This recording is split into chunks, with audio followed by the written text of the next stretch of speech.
নিয়ে যে সংকট আমরা দেখছি বিভাগীয় আইনি, এগুলো আসলে মূল বিষয় না। আমি দুদিন আগেই একটা ভিডিওতে খুব স্পষ্টভাবে প্রেডিক্ট করেছি এবং আমি বলে ফেলেছি, আমি টিভি টক শোতেও তাই বলছি, এটা আদতে এই সরকারের সাথে বিএনপির একটা সংঘাত।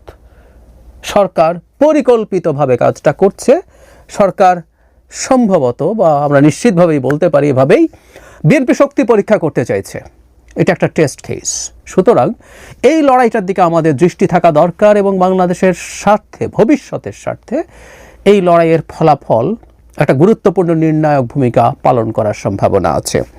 সর্বশেষ যেটা হলো, গতকাল জনাব আসিফ মাহমুদ ফেসবুকে স্ট্যাটাস দিয়েছেন, জনাব ইশরাক কথা বলেছেন ফেসবুকে, এবং জাতীয় নাগরিক পার্টি এনসিপির খুবই গুরুত্বপূর্ণ নেতা জনাব হাসনাত আবদুল্লাহ মাঠে নেমে গেছেন।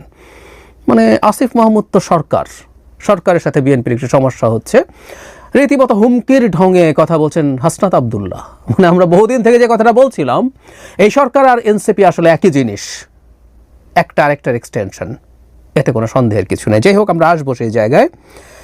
জনাব আসিফ মাহমুদ সজীব ভূঁইয়া খুব দীর্ঘ একটা স্ট্যাটাসে অনেকগুলো কারণ দেখিয়েছেন কেন জনাব ইশরাক হোসেনকে শপথ নেওয়ানো যাবে না। 10টা কারণ দেখিয়েছেন, এর মধ্যে লিগাল অনেক কিছু আছে। লিগাল আলোচনা আমি আসলে ঢুকছি না, কেন ঢুকছি না আমি আসবো সেটা পরে। কিন্তু শেষ অংশে তিনি যা বলেছেন এই জায়গাটা সবচেয়ে ইম্পর্টেন্ট। আসিফ মাহমুদ বলছেন, যথাযথ প্রক্রিয়া অনুসরণ না করে এবং গায়ের জোরে আদায় করার উদ্দেশ্যেই নগর ভবন বন্ধ করে মহানগর বিএনপি এই আন্দোলন চালাচ্ছে। ফলে সিটি কর্পোরেশনের দৈনন্দিন কাজ ব্যাহত হওয়া সহ জনদুর্ভোগ সৃষ্টি হয়েছে। এসব জটিলতা নিরসন হলে স্থানীয় সরকার বিভাগের শপথ দিতে কোনো সমস্যা নেই। পোস্টে একটি ছবিও যুক্ত করেছেন, তিনি লিখছেন, ওখানে আমরা দেখেছি যে তার ছবিতে জুতা মারা হচ্ছে, এরকম একটা ছবি।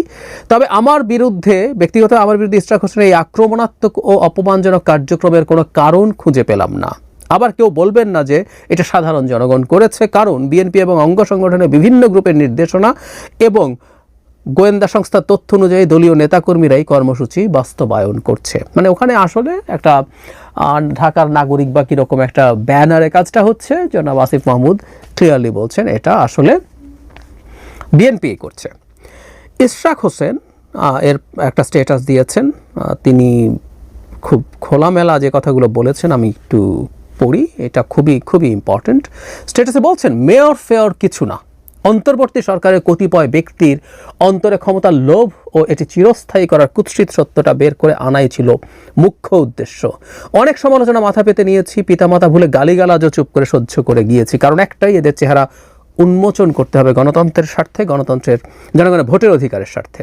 কোনো কথা চলবে না, যারা নিরপেক্ষতা শুধু বিসর্জন দিয়েছে নয় বরং একটি দলের প্রতিনিধির কাজ করছে, তাদের অবিলম্বে পদত্যাগ করতে হবে। তিনি আরও বলেন, এরা হাসিনার মতোই বিচারকদের হুমকি দিয়েছে, নির্বাচন কমিশনকে চ্যালেঞ্জ করেছে, উচ্চ আদালতে হস্তক্ষেপ করেছে এবং আমলাতন্ত্রে হাসিনার দোসরদের সঙ্গে নিয়ে লম্বা কুচক্র পরিকল্পনা করেছে। তিনি বলছেন, একদিন সবার নাম পরিচয় প্রকাশ পাবে। হাসিনারেও বলছিলাম, কবরটা ঠিক করাই আছে, আল্লাহর হুকুম থাকলে সেখানেই হবে ইনশাআল্লাহ। লড়াই শেষ হয় নাই, হয় দাবি আদায় করবো না হয় আল্লাহর নির্ধারিত স্থানে মাটির নিচে শায়িত হবে। গণতন্ত্রের সঙ্গে, জনগণের ভোটের অধিকারের সঙ্গে এক চুল ছাড় হবে না। আমি গুরুত্বপূর্ণ জিনিসগুলো পড়ে ফেলি। মাঠে নামলেন জনাব হাসনাত আবদুল্লাহ এনসিপির দুজন মুখ্য সংগঠকের একজন। তিনি বলছেন, আসিফ মাহমুদের রক্তঝরা সংগ্রামের দিন আছে। এখানে তিনি একটা রক্তাক্ত ফেসের ছবি যুক্ত করেছেন। হাসিনা শাহীর গদি কাঁপানো স্লোগান আছে, ফ্যাসিস্ট পতনের বিরচিত ইতিহাস আছে। আবার যদি দেশের প্রয়োজনে দরকার হয় আসিফ মাহমুদ আবারও রাজপথে আসবে, স্লোগানে কণ্ঠ মিলাবে। হাসনাত বলছেন আরও, তাকে অপদস্থ কইরেন না, অন্যায্যতা চাপিয়ে দিয়েন না, বেইনসাফি কইরেন না। অপদস্থ কইরা রক্ত ঝরায়া পতিত ফ্যাসিস্ট আসিফদের থামাতে পারে নাই, আপনারাও অপরাজনীতি কইরেন না। শুরুতে যে কথাটা বলছিলাম, জনাব হাসনাত আবদুল্লাহ এখানে নামলেন এবং সলিডারিটি দেখালেন আসিফ মাহমুদের সাথে এবং বিএনপিকে ইন্ডিকেট করছেন শেখ হাসিনার সাথে। মানে শেখ হাসিনা থামাতে পারেনি। এখন যখন হচ্ছে, আমি দেখলাম ফেসবুকে এবার জনাব ইশরাক হোসেন শেখ হাসিনার সময় কি করেছেন, গ্রেফতার হয়েছেন, রক্তাক্ত হয়েছেন, কর্মীকে বাঁচাতে গেছেন। আমি প্রায় বলি আসলে, মানে কেউ মনে করে জুলাই অগাস্টেই বাংলাদেশের সব কিছু ঘটেছে, ইতিহাস হয়েছে, এবং অনেকেই ফানও করছেন। অনেক সময় অনেকে যারা আজকে এখানকার এই অভ্যুত্থানের সামনের সারিতে ছিলেন, তখন আওয়ামী লীগের স্লোগান দিয়ে বেড়াতেন, মুজিবের বন্দনা করে বেড়াতেন, তাই তাদের হয়তো খোঁজ ছিল না। জনাব ইশরাক হোসেন জনাব সাদেক হোসেন খোকার সন্তান। বাংলাদেশে অনেকেই এই কথাগুলো বলেন যে বিভিন্ন জায়গায় উত্তরাধিকারের রাজনীতি এসে হাজির হচ্ছে, কিন্তু আমরা ইশরাককে দেখেছি সম্ভবত একটা বড় অংশ তিনি দেশের বাইরেও কাটিয়েছেন পড়াশোনার জন্য, কিন্তু নিজে নেতা হয়ে ওঠা চেষ্টা করেছেন। আমরা মাঠে থেকেছেন, কর্মীদের পাশে থেকেছেন, কর্মীদের সাথে লড়াইয়ে থেকেছেন এবং শেখ হাসিনার বিরুদ্ধে লড়াই। সুতরাং যখন হাসনাত আবদুল্লাহ শেখ হাসিনার বিরুদ্ধে লড়াইয়ের কথা বলেন এবং ইশরাকদেরকে অপরপক্ষ দেখাতে চান, এটা খুব ভুল। বিএনপি তার সর্বশক্তি নিয়ে বছরের পর বছর শেখ হাসিনার বিরুদ্ধে লড়াই করেছেন এবং আমার একটা আর্গুমেন্ট আছে, বলেছি বহুবার, বিএনপি না থাকলে বাংলাদেশ কম্বোডিয়া হয়ে যেত, এই জুলাই অগাস্ট আসতো না, নো ওয়ে। আমি দীর্ঘ একটা ভিডিও করেছিলাম অভ্যুত্থানের অল্প কিছুদিন পর, আমি সহসা এই ভিডিওটা আবার হয়তো বলবো, কারণ এই আর্গুমেন্টটা এখন মাথাচাড়া দিচ্ছে। আবারও বলছি, এটা মানে এই না যে বিএনপি শুদ্ধতম রাজনৈতিক দল, বহুবার বলেছি, না, অনেক স্খলন আছে তাদের ক্ষমতায় থাকা অবস্থায়, ক্ষমতার বাইরে থাকা অবস্থায়। কিন্তু যে কথাটা বলছিলাম যে সরকার যে কাজটা করছে এখন, সরকারের একটা অংশ তারা একটা টেস্ট কেস হিসাবে নিয়েছে এবং এটাই এখন ঝুঁকির ব্যাপার এবং এটাকে আমি একটু আগুন নিয়ে খেলা বলতে পারি। সরকার আসলে আগুন নিয়ে খেলছে।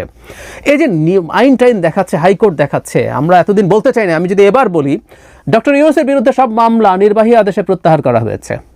শেখ হাসিনার বিরুদ্ধে যখন 11 মামলা প্রত্যাহার করা হয়েছে নির্বাহী আদেশে, টকশোতে বসে বসে কথা বলেছি। ন্যূনতম একটা বিচারিক প্রক্রিয়া চলতে দিয়ে ডক্টর ইউনূসের বিরুদ্ধে অনেক মামলা ভুয়া ছিল, হয়রানিমূলক ছিল, আমরা জানি, কিন্তু ওইটুকু তর্ক তার সয় নাই।